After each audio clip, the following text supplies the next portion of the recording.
Hello, everyone. Welcome, and welcome to our final session. It's been two wonderful afternoons, days, or mornings for all of you of many sessions and many great, wonderful things that we've been listening and learning. And so we're coming to our last session, the future of international entrepreneurship. And I have three wonderful speakers who I will be interviewing, and we'll be having a conversation about what the future entails for all of us. I'd first like to welcome Lizzie Orr. She's from the Startup Community Development Manager for Startup Estonia. Welcome, Lizzie. Wonderful to have you here. So great to be here. Thank you. Startup Estonia is an initiative that Estonia has set up in order to really supercharge the startup ecosystem in Estonia. The whole idea and the whole mission is to make Estonia one of the best places to have your startup. So they're using the multi-helix, partnering up with nonprofit, profit, for all kinds of valuable partners. So wonderful. Our next guest is Rooney Dale. He is the CEO and co-founder of Rockstar. Wonderful to have you here, Roon.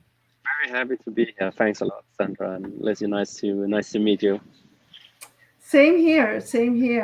Well, Rockstar is it's a company that invests and supports startups. Within the domains of energy, health, agri-food, and emerging technology. You can add anything if I've missed something, Roon. I think that's a good introduction for now. Yeah. No, I appreciate it. Okay. Yeah.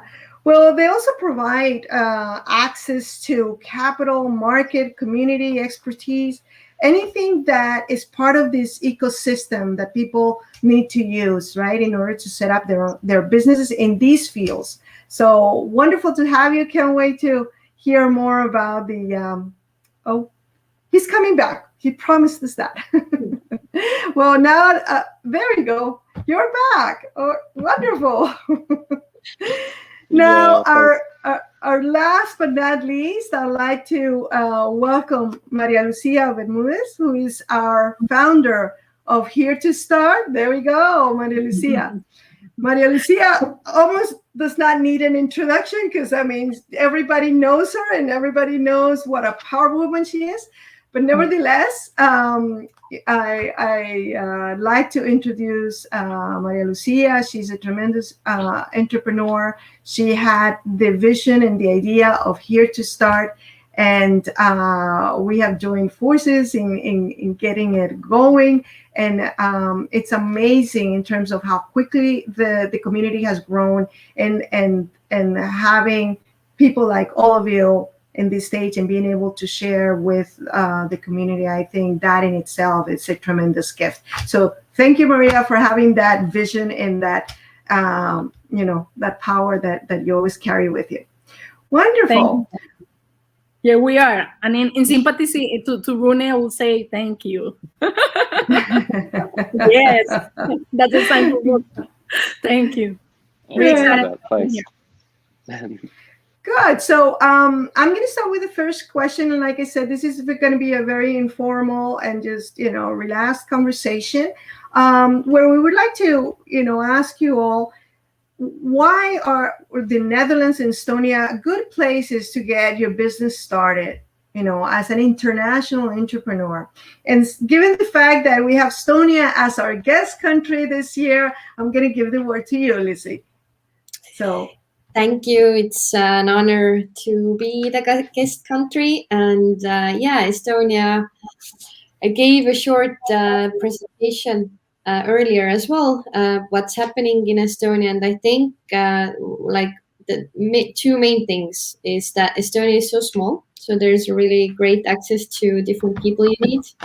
And also there is this digital society that you can be part of, and 99% of the government services are digital, which makes your job a lot more easier.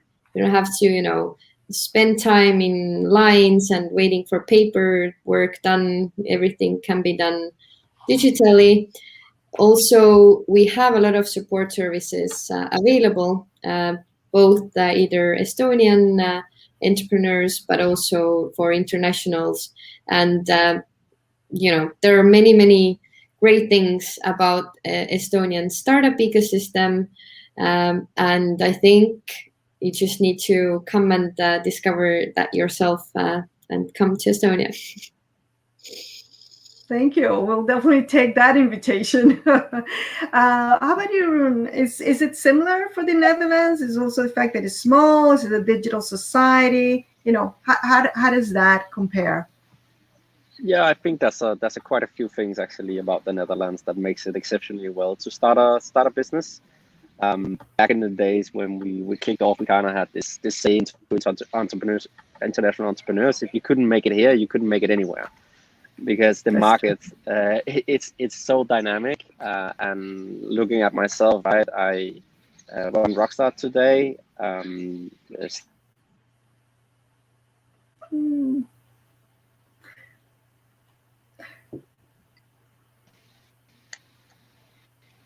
And we lost you for about that. Yeah. I'll continue where I left off. I think I was just saying, looking at myself as an example, right? I came as a foreigner to the Netherlands, started Rockstar together with two Dutch guys. They left the company since, and still it's been possible for me to run the business only speaking English. So I don't speak Dutch though. So I think that's a pretty strong sign to how international the ecosystem is. And it's easy to get a visa as an international entrepreneur. So if you're able to get financing, Rockstar is one of the ones that can help you and get a entrepreneur visa. So that's another point. And yeah, because of the English penetration, you can basically use it as your launch market. Using English, and then you can expand from there. So I think that there's a lot of really strong points for the Netherlands. Yeah, I think that you put it really well. If you make it in the Netherlands, you make it anywhere in the world, right? So that's great. No, it's a really good example. Thank you for sharing your own story. I think that that's very inspiring also, right, to hear people who have gone through it as well. Well, Maria, you have gone through it as well. You want to give us any insights from your perspective?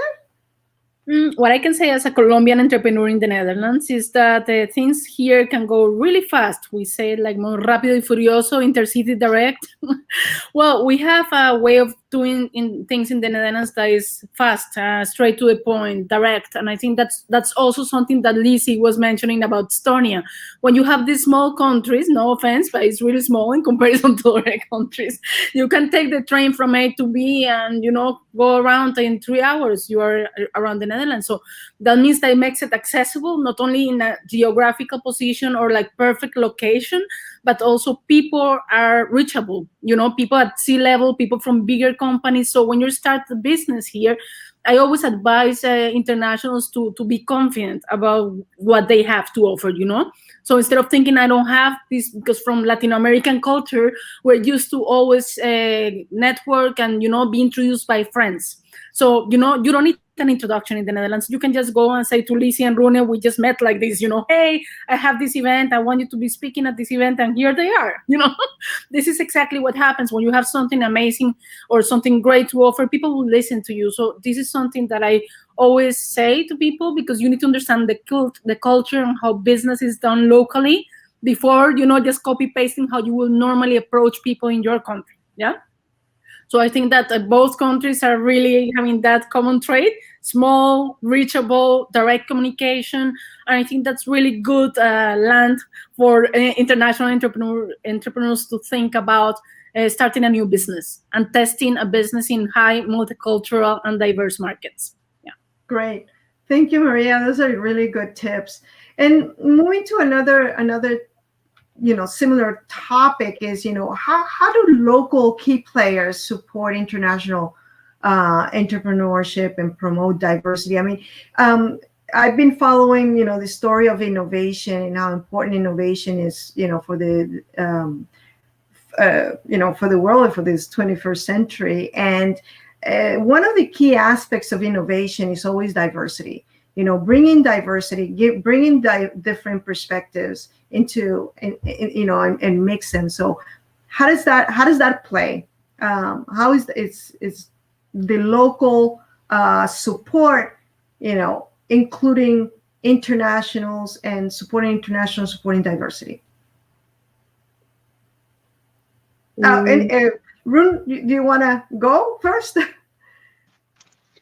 Yeah, so your question specifically to supporting diversity, right? And how the Netherlands is helping with that.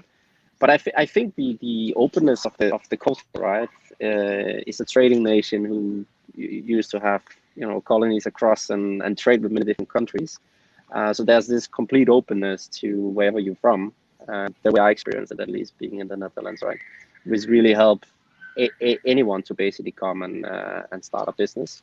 And then there are initiatives that really help also to promote gender equality in companies, right? For example, Tech Leap have launched some initiatives also towards guys like us who are investing and accelerating startups to help to create that diversity further. So that's an important part as well of building a company in the Netherlands. Mm-hmm. Great, thanks. Maria, do you want to add to anything that Rooney said in terms of the Netherlands? 100%. I think that the Netherlands, because it's really small and because all the provinces are kind of campaigning for key sectors, it's really organized.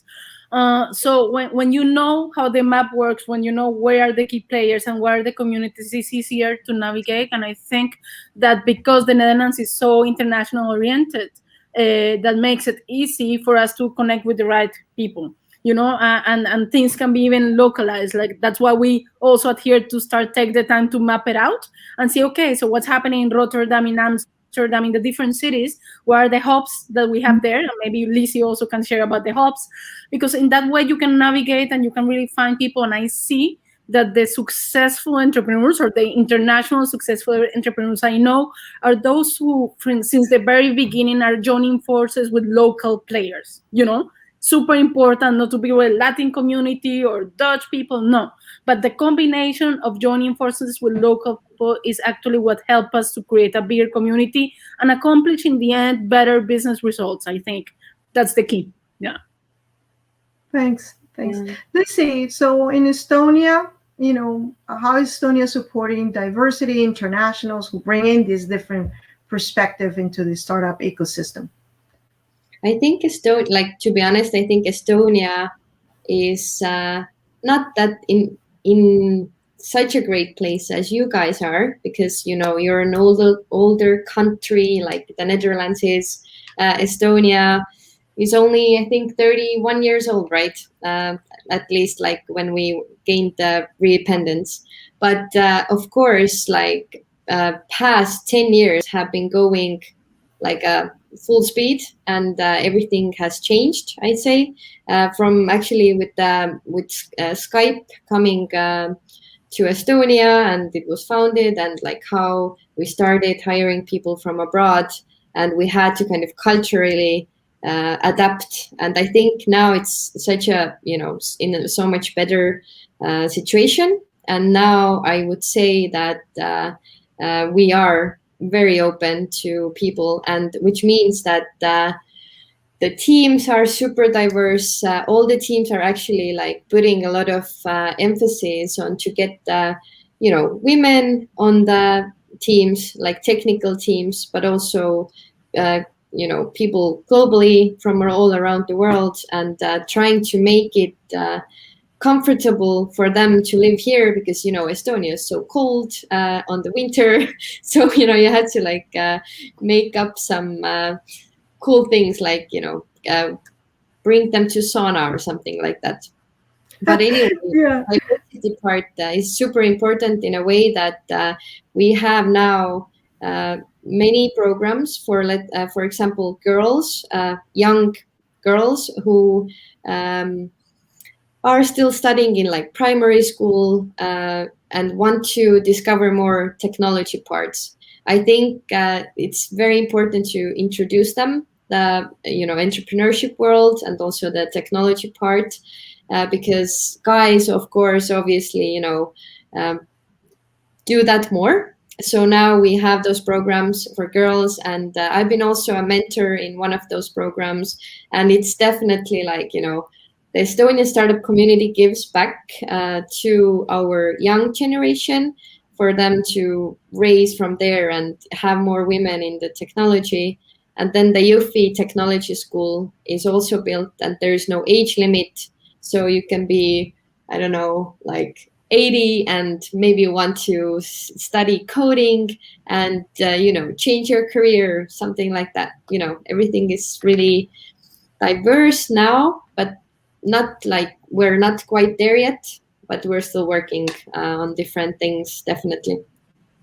Well, I mean, Lucia, you do show a common challenge, right? That a lot of countries are having. You actually need to be ready for diversity. It's not like diversity, right? So you've been building up to be able to provide, now including women and including all types of people from abroad, or even the different cultures that you have in your country. So there is a base that you need to first have in order to start building that openness to diversity. So wonderful.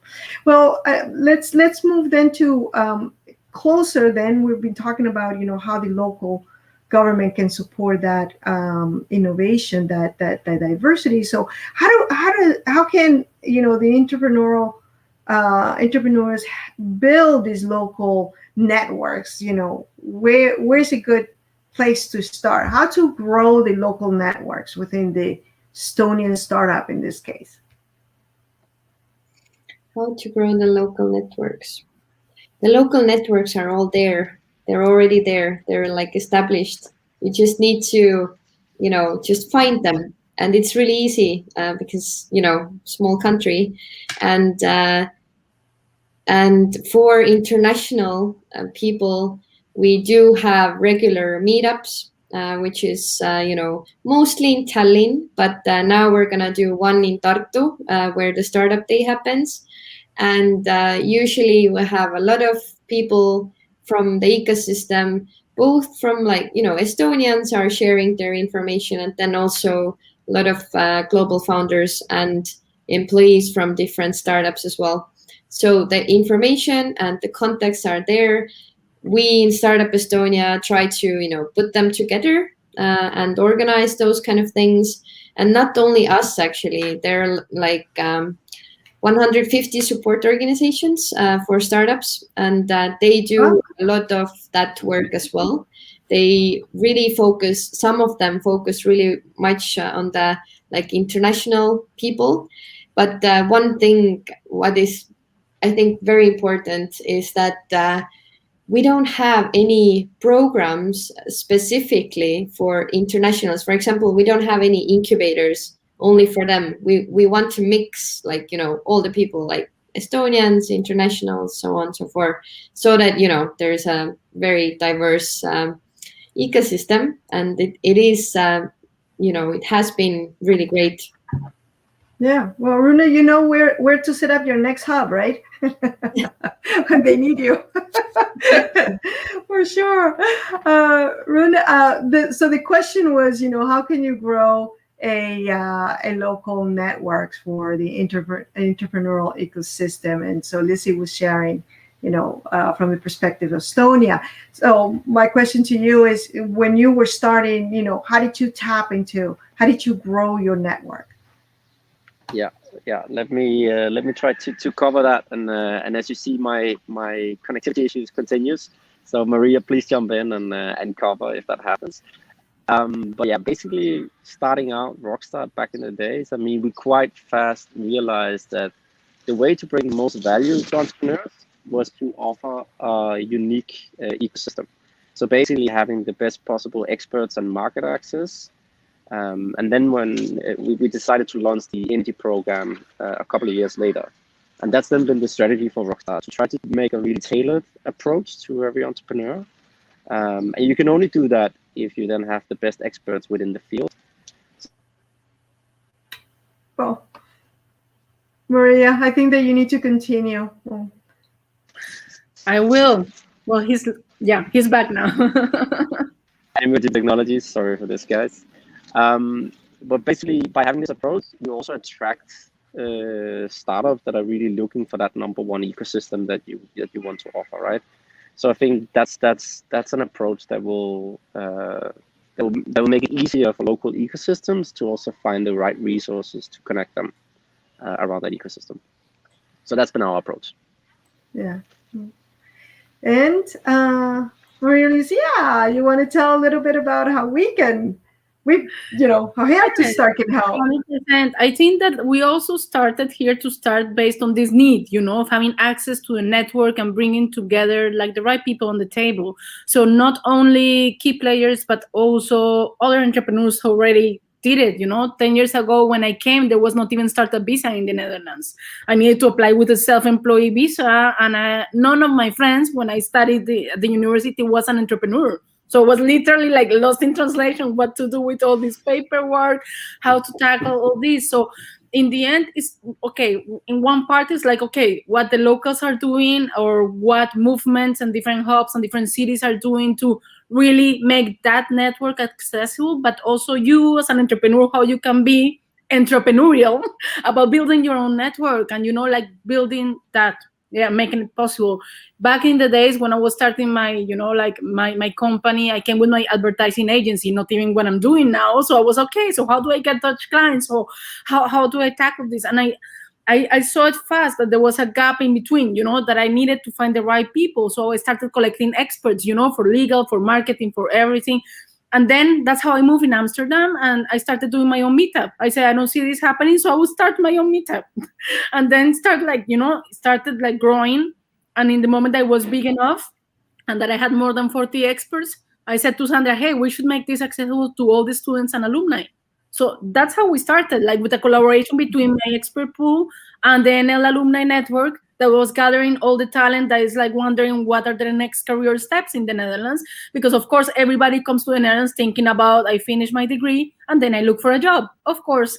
So only weird people like me, I'm like, okay, I just go to the Chamber of Commerce, So in the end, what you need to do is to make it happen. And that means that even if you're in a little town in the middle of nowhere, or you're in a really connected city like Amsterdam or Rotterdam or whatever, be entrepreneurial about building your own network. And I think that this is something that now, after 10 years, we have it easy with events like this, where you meet amazing people like you guys, and where we have partnership with Rotterdam Mentor Cafe, for example, that is hosting every weekend and networking events with more than 300 people. Well, back before Corona, now going back to offline sessions. So there's a lot of proactiveness in all the regions of the whole Netherlands. But what we want to do as Here to Start is to make it even more explicit, that there's people there willing to help, not only key players, but also other entrepreneurs that are happy to grab a coffee and share their story. Yeah, exactly. And indeed, the idea is kind of to have sort of a community that people can tap on, and it would be easier, like one step, and then they can find the different experts that they need. Yeah, wonderful. What, Maria? We call it skipping the line. So yeah, exactly. Exactly. The fast track. Let's do the fast track here. A lot of us have taken the long trajectory. It's about time others take these shortcuts, right? Well, going in terms of the topic of the future of international entrepreneurship, what global trends do you see that people who are thinking about setting up their business should consider, in the coming years? I mean, I know that the pandemic has really disrupted, and technology is constantly disrupting all fields. But I'm sure that, you have seen with the contact with many partners, and when you've seen some trends coming up, even within the pandemic. Any ideas? Yeah. Go ahead, Lizzie. Go ahead. I can go ahead. Yeah. So I showed earlier the startup database. So we actually launched in the beginning of 2020, where we can see and where, startups are applying to become like Estonian startups. So we can actually see what's happening in the world and what are the trends, doing it every day and checking out those startups and their priorities. And I think one of the main thing or the trend would be to fix the problems in the world, for example, the climate change and fixing the biggest problems that we are facing, and also the other thing is bringing more like science-based thinking into the startup world, because right now I think it has been software and there's no science really behind it.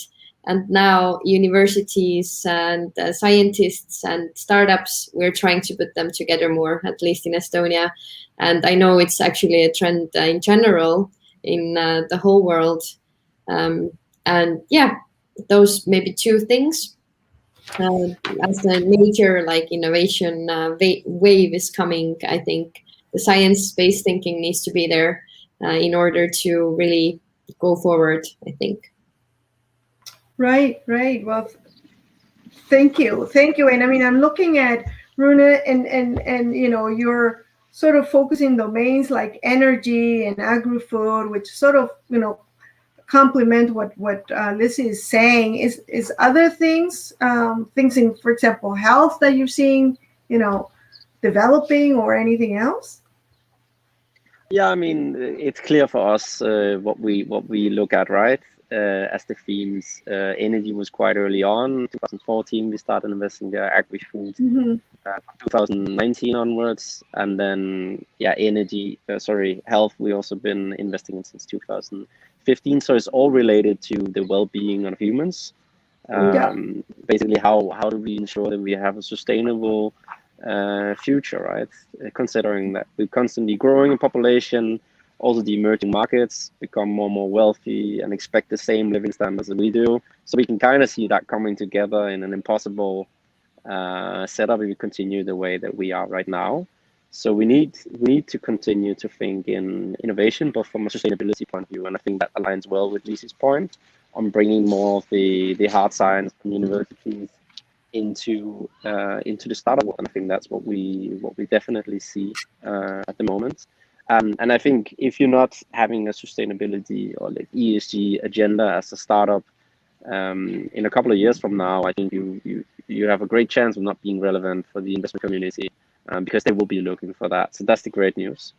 In order to set up businesses, I think we went another step in making that a lot more of a sort of open play, where you no longer have to be on the same location, right? You can start a remote company. We actually invested in several startups already this year where the founders only met once or didn't even meet. So imagine that opportunity. Location is no longer a constraint from actually building a company. You can very easily get together and get started and get the first traction. And you might not even have the opportunity to meet just yet. So that's more from an organizational point of view. And then, of course, that are distributed organizations being built, like using blockchain, for example.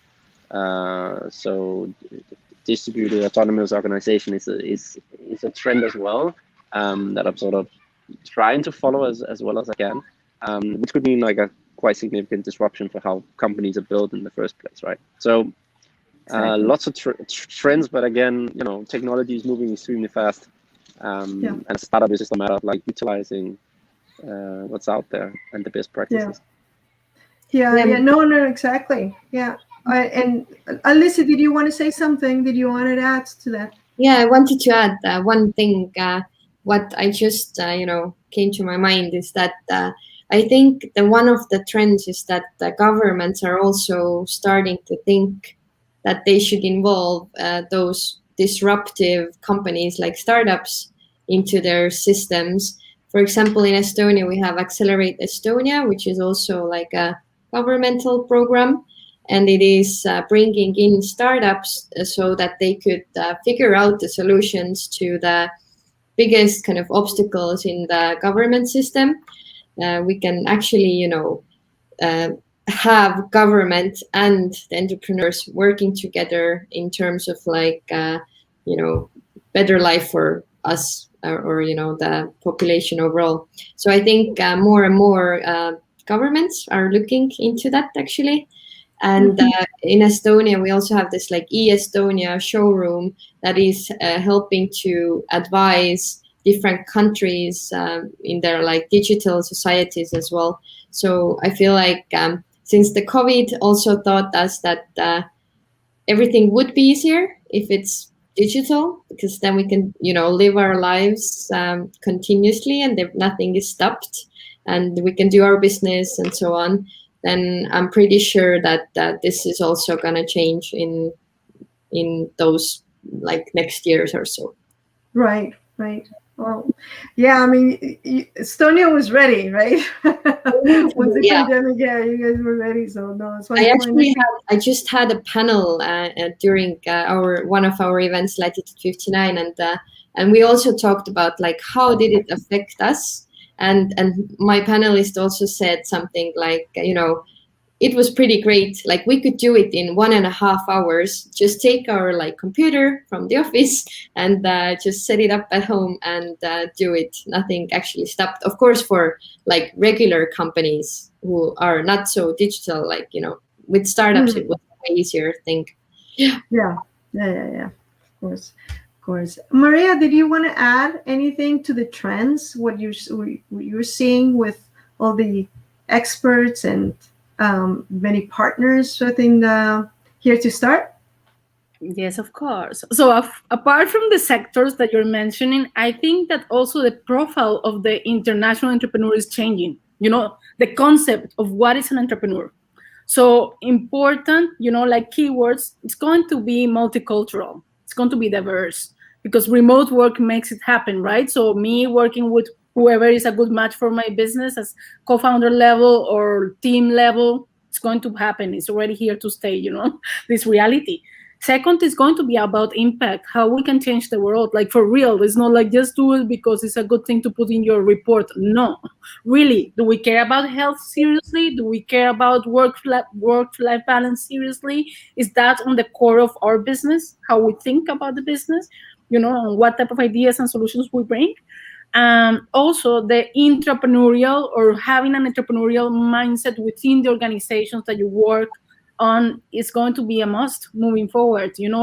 That's why I also love these governmental challenges. It's also happening in the Netherlands, like the city of Amsterdam needs solution for this, or and that also bridge the gap between innovation and the speed that a startup has versus institutions that are there since forever, take everything, like just one paper, it takes a long time, for example. So the speed of startups is going to make things go faster and smoother, and getting things done at a startup speed, also changes and transforms society.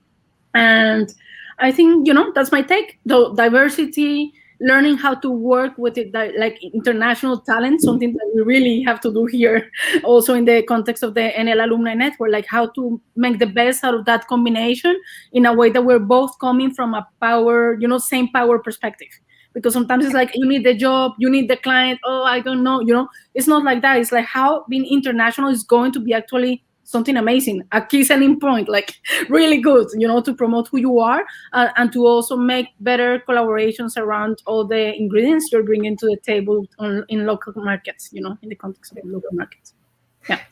Thanks, Maria. And I think that indeed what you have all said in terms of the importance of, focusing on the climate change, but in a sustainable way, the importance of connecting with academia.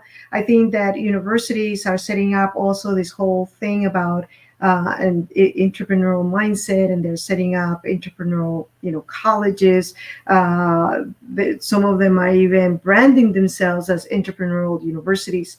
And what you brought in, Maria, I think that's really, really important is, what are the skills of the new entrepreneurs, of the future entrepreneurs, right? What do you need to have? And then maybe that's for our next question to elaborate a little bit more. You started touching on that in terms of the profile of the entrepreneur, somebody who needs to be able to feel comfortable with diversity or multiculturalism, because, like Rooney's company is going to be able to connect people to from different parts of the world, and probably develop an algorithm, right, that will be able to just plug in the information and do the matching, and there you go. That would be your perfect partner, business partner. There you go, Rooney. That's an idea, right? Get that one going. Anyway, but then what I'd like to hear from you is, what skills do you really advise people should have? The ones that are thinking about, hey, if you don't have them, just go back and make sure that you develop that, or partner up with somebody who has them, and then you have the other skills. Any takes there?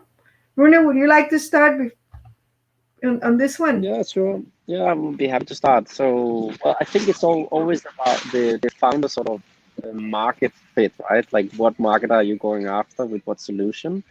Okay. So, I mean, being an entrepreneur, building, let's say, for example, a technology company, which are the ones we're investing in, which often require to take in financing in several rounds in order to come to a scale where you can become a sustainable, profitable company.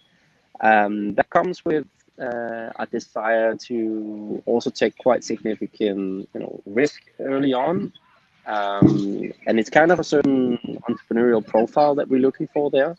Someone who's also, interested in taking on financing and growing that company like that. But that's not the only way to build a company, right? You can also have a different approach where you focus on bringing in revenue before you hire people and before you take it even further. So I think it's a bit difficult to say exactly what kind of skills you would need. The only thing you should be honest to yourself about is whether the solution that you're proposing, you have that capability within the team, within the founding team. Because if you want to build a satellite company, but you have no space engineers, anyone who understand anything about satellites, then it's a stretch, right? It will be tough to build that company or convince investors to give you money to basically build it, because you need significant amount of capital. So I think it's just always a matter of like looking at what is the proposed solution and what kind of skills do you have on the team, and then be honest with yourself. Yeah, completely. I totally agree. A long time ago, I had an idea, and I realized, well, this is great for recruiting students, but I didn't have the team. I needed an IT team, and I thought, oh, do I really want to spend that? It's not me. That's not part of what I'm about. So indeed, just being honest with yourself and saying, well, that's a great idea, but the other great ideas can come up that that connect better with who you are, right? Definitely. Lucy, any added tips there in terms of skills? Yeah, I definitely agree with Roon that being able to understand who do you fit best in your team is one of the key things. Of course, one main thing I think for all of us, not startuppers or just like regular people as well, is the adaptability of the situation. I think the faster we adapt, the better we are in everything we do. And I think we can learn that a lot from how startups are working and how they fail fast, and then they, rise up again and then do something else and fail again and then do the same thing, right? So I think, and regarding to that process, the mental health, taking care of your head and physical, and I think those things are super important since we went through really up and down period. I think then people should really think about those things more and just go from there. Yeah, no, I completely agree with you. The importance of making sure that you get your 7 or 8 hours of sleep. I mean, those are fundamental, but a lot of times, entrepreneurs work long hours, and they're passionate about what they're doing, so they don't take the rest. But then there is the possibility of getting a burnout, or just being completely exhausted. So it's something to watch out. Definitely the health, we have learned, is so important, right? So important. One last skills, Maria. One last words before we move to the Q&A. I was really inspired, so I wrote them here. So I don't forget. Four. I wrote 4.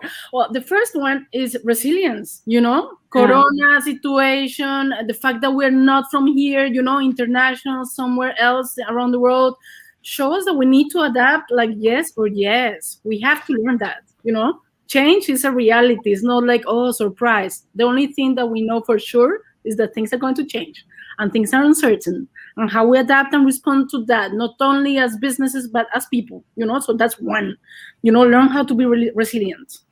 The second one is technology, of course. Now with everything that we're doing, we need to have basic skills, like everybody's managing, still some people have a problem to access to Teams, like to specific things that you need. It's like, oh, I don't have the access code. How do you do this? And I see it because I come from a business family in Colombia. My parents are like, what?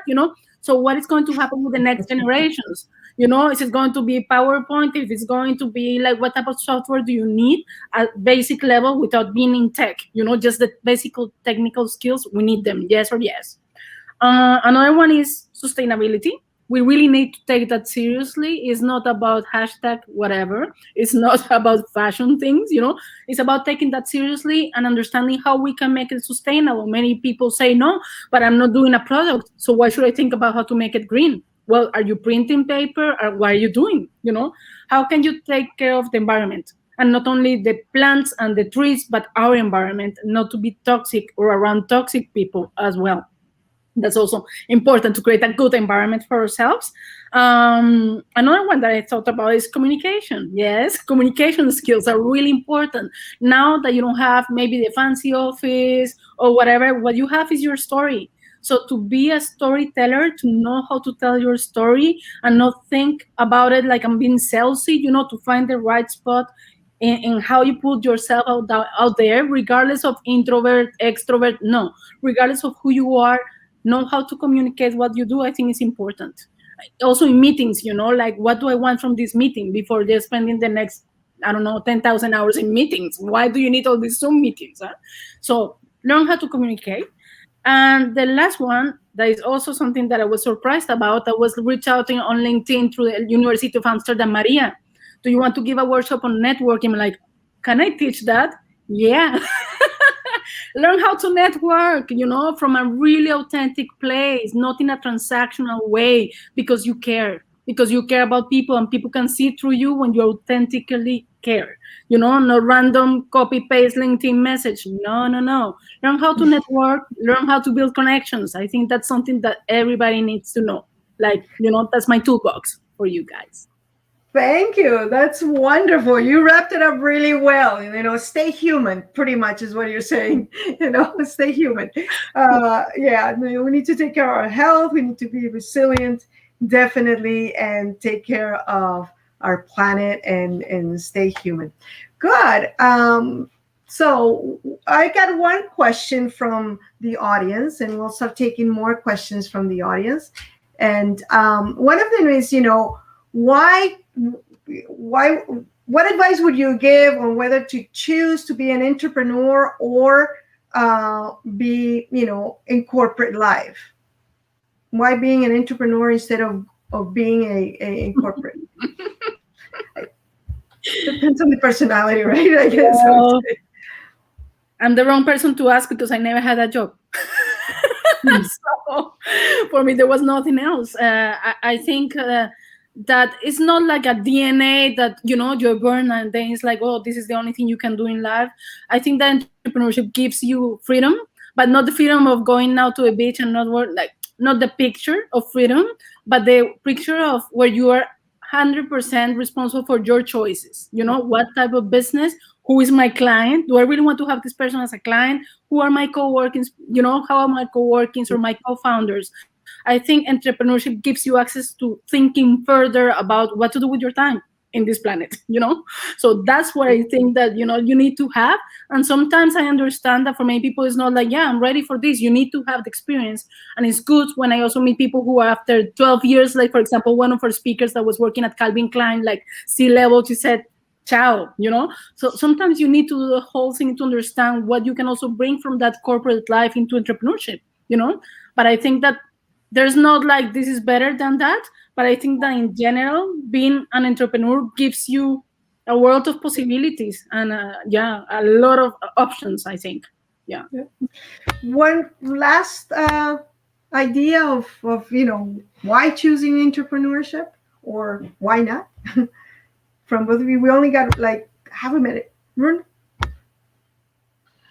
Yeah, I mean, I'm a bit in the same situation as Maria. I did only had one job, which was part-time, and then I worked for my own companies, including Rockstar, right? And for me, yeah, it's also very much about getting to a position where you have freedom. But as a realization there along the way, in the first years, it's a lot of work and a lot of challenges. But that's also what I would say, why to choose entrepreneurship, that you're constantly being challenged intellectually on the next steps that you have to take. And it's up to you to find a solution, right? So you're also constantly challenging your personality in some way, because you're often the biggest obstacle for growth. That means you constantly have to develop, which is the reason why I'm calling in from here. Is I've just been to this retreat earlier this week, which was to further develop myself, right? And I realized along the way, now is the step where I have to make certain steps in my position as a CEO in order to be where the company is at and further take it to where it needs to go. And those kind of things you'll meet on a very regular basis by being an entrepreneur, because you can very easily become the obstacle of your own success. And I think that's the beauty of it, that you need to challenge yourself on an ongoing basis. Rooney, thank you so much. Lucy, one last tip. Yeah, so you can definitely ask that for me, because I worked in corporates, in government, also in startups, and I have my own company. So I definitely agree with all of those what you guys said, and I think actually all the jobs teach you a lot, and you should choose something where you can also grow. Not that corporates are saying that you can't change anything, because I think I've always had this like entrepreneurship vibe in me anyway, so that you really want to build something and then make it work. And I think being an entrepreneur gives you that opportunity. You can be an entrepreneur also in a corporate situation, right? And then change so many things and be super proactive. So I think what I would say is that life is about being very curious about other people, other things, and being bold, so that you get to know what you want to do and then just go for it. And then really, really awesome things are going to happen. I like that. You got to rock and you got to be bold. I like that. Well, Lucy, Runa, Maria, thank you so much. It's been very inspiring, very insightful, a lot of wisdom from all three of you. I really, really enjoyed it. And thank you. And we hope that you have enjoyed Here to Start Fest. And we hope to have you back for a next round next year. Thank you. Thanks a lot. And thank you guys for organizing. That's awesome. Thank you so much. Yeah. It's been a pleasure. Yeah. It's been a pleasure. Have a great weekend, guys. Yeah. Yeah, you too. Enjoy your retreat. Yeah. Bye-bye, Lucy. Enjoy it. Okay. Now it's this weekend. Thank you. Thanks a lot. Bye-bye. Take care.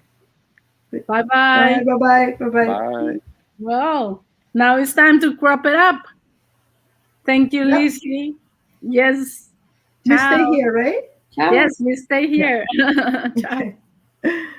Okay, so this is the moment when we can wrap up Here to Start Fest, Sandra. And now I'll also introduce you to everybody who was behind the scenes. We had please do. So many people. Oh my God, more than 40 speakers, volunteers from all over who were like just facilitating the sessions, helping the speakers, and I'm really happy to have also, Lizzie from Startup Estonia and everybody joining, and this is the time to introduce everybody who was behind the scenes.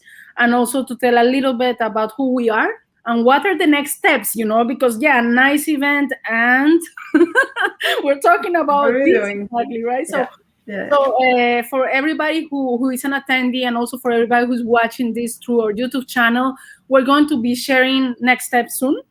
Meaning we're collecting a nice goodie bag of different presents by our partners, speakers, members of our community, because it's all about giving, like all the facilitators, we're joining the event on a volunteer basis. That means that we're giving our time here and building this big event annually based on volunteer basis. That's amazing.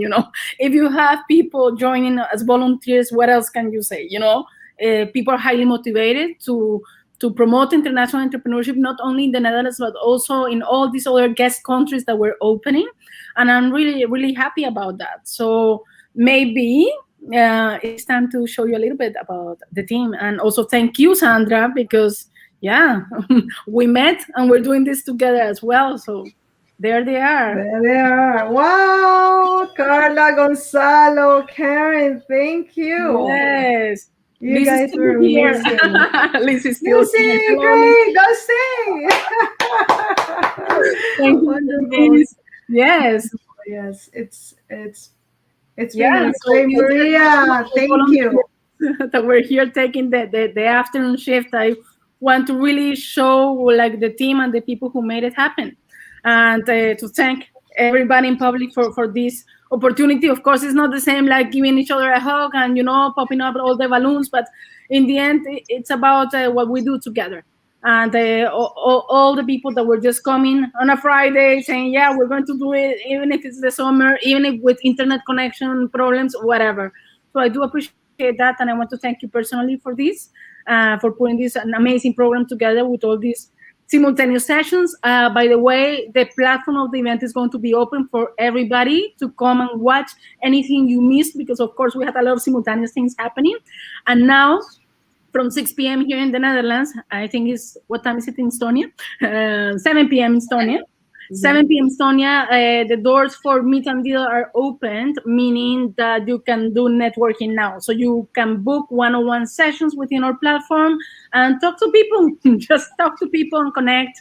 All the networking sessions are set for 15 minutes. So just take advantage of making real connections and seeing what happens from this. You're going to receive also an email with all the presentations and with the next steps, including access to the goodie bag we're putting together.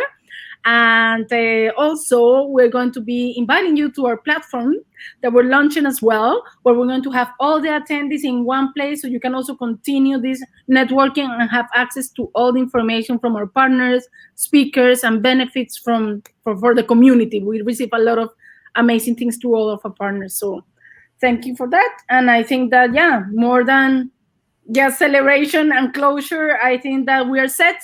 Please check your inbox. Let us know how you experienced this fest and what we can improve, because we're going to continue doing this event hybrid, I think. So everybody who's joining from everywhere can still access from next year onwards, right? Correct. Definitely. No, I can't. No, we have learned tremendously in these two afternoons, and it's been I've been so just thrilled to see the diversity of topics, the knowledge that's been brought in. You guys have made a tremendous support, definitely tremendous impact. Thank you, Lizzie, for staying and joining us. We would like to definitely hear, what the impact of participating in Here to Start has been next year when you pass, the Olympic torch to the next country that we'll choose. So thank you again. It's been amazing to have hosted Estonia and all the many supporters of Here to Start. To our wonderful volunteers, my heart for you. You've been amazing. Thank you. And Maria, I hope to be able to hug you soon in real life. Yes, it's just wonderful ideas. Great. You make it happen. This woman moves mountains, and, she moves them and they appear, right? So thank you, Maria. Big clap for you. Wonderful achievement for everybody. Thank you for all our attendees, participated. Wonderful. Thank you for joining. Okay, and last but not least, thank you for all the partners, Hybrid, for, of course, the NL Alumni Network, Startup Estonia, everybody who also helped us promote the event. Eventi, our tech partner, they provided an amazing platform, like really, really great. And yeah, we have more than 30 partners, so I will not talk about everybody. You can see it on our website, but yeah, every logo is a person, So sometimes you have all these logos, it's people, we're talking about people behind the scenes helping us to promote the event, helping us to do everything. And here's Marcela, Nasli, more people coming to in Italy, Marcela, we have people from everywhere coming. So wonderful. Hey, Santiago. Hello. Take a good picture, everybody, please. And yeah, let's go and network. Yes. Okay, you stay for a moment. I will take a photo, and then we go to the networking session. You look all beautiful. Okay. We are beautiful. We are all here to start, people. Thank you for an amazing fest. Thank Ciao. you. Ciao, ciao.